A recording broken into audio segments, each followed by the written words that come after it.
Good morning, this is Mark from MLB DFS weather.com. Sunday, July 17th.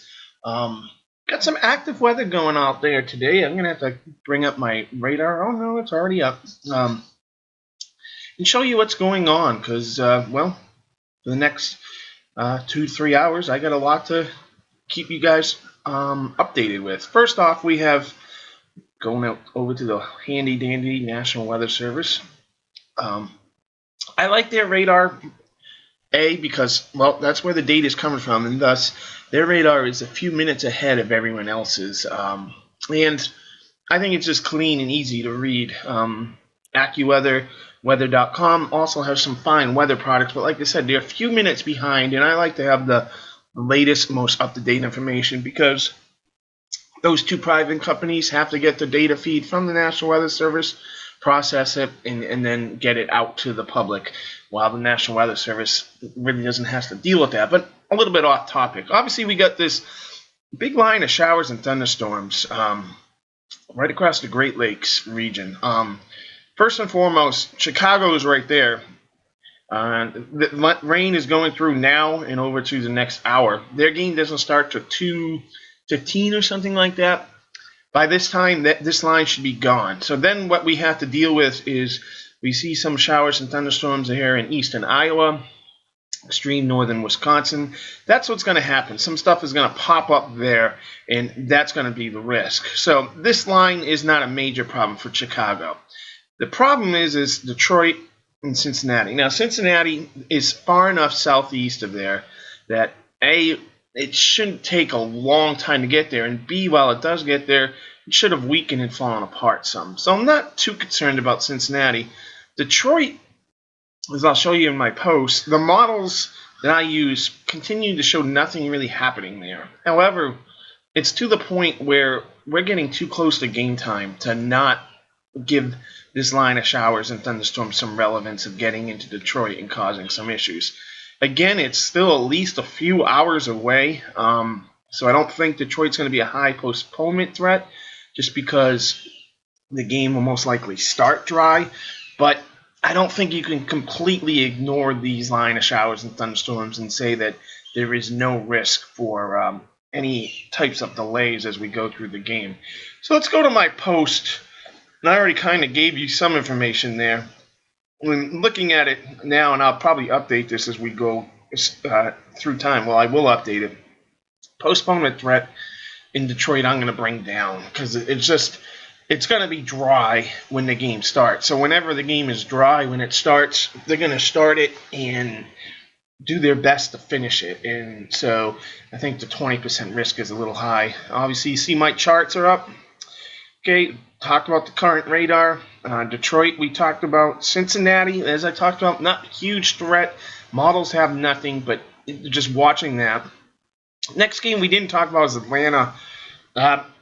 If you have ever lived in the southeast in summertime, there's basically showers and thunderstorms that pop up for any reason. They're called garden variety or pop-up thunderstorms because that's a good description of them. Now, if there's a trigger, something in the atmosphere that makes them happen in more intense and more widespread, then that's something to keep an eye on. In this case, there really isn't. There's maybe an old remnant at the front to the north of Atlanta, but in reality, there's nothing really there causing it except sort of the daytime heating.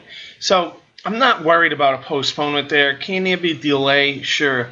Could there be some rain at some point during the game? Yes. So that's what we'll have to watch for there. St. Louis, well, I didn't talk about St. Louis. That same line of showers and thunderstorms that's across the Great Lakes, its tail end will be near St. Louis around scheduled first pitch. And the thing about that is they're very warm and humid. And the models are showing that these showers and thunderstorms are going to be basically developing right on top of St. Louis. That makes that game a little bit risky for me. Now, do I think they play? Yes.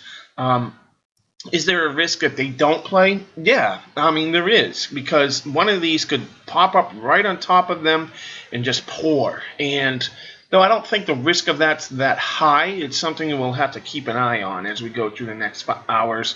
And there's the Texas at Chicago game. The models are showing a few scattered showers and thunderstorms after the game, after this main line goes through, during the game time. Oftentimes, when we look at hitting advantages or pitching advantages, it's the same old, same old. Seattle's a strong pitcher's park. That's a good favor. It favors the pitcher a lot. Tampa Bay's and obviously a strong pitcher's park. Watch that. Today, one game for me stands out as abnormally one way or the other, and that is that game in Chicago, Wrigley Field. When I put my lineups together, now I don't offer advice because I'm not a pro and I'm really not that good at DFS, but I try. I'm going to be using Cubs batters, and I haven't even Cubs and who they playing? They're playing the Rangers. I haven't even looked at the pitching matchup. If Jake Arrieta's going, obviously I'm not going to use many Rangers, but he hasn't been pitching great. But again, that I'm not. I don't offer advice in terms of players. I offer advice in terms of the weather.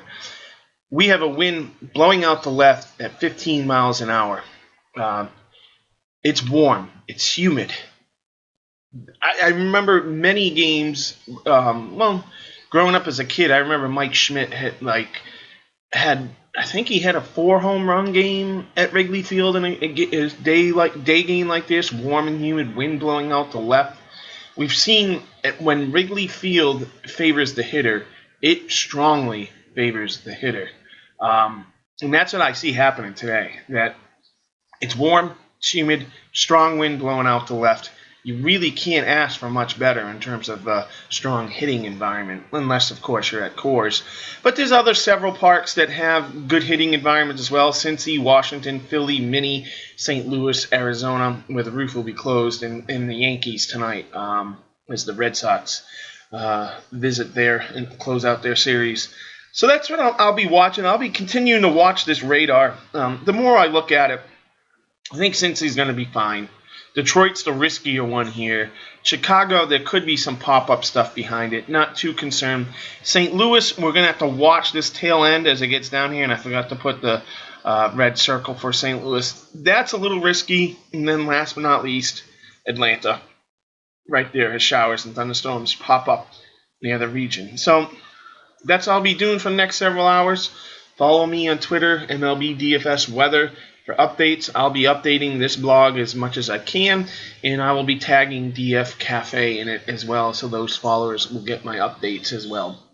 That's about it for today. Have a good one, and I'll talk to you tomorrow. Thanks.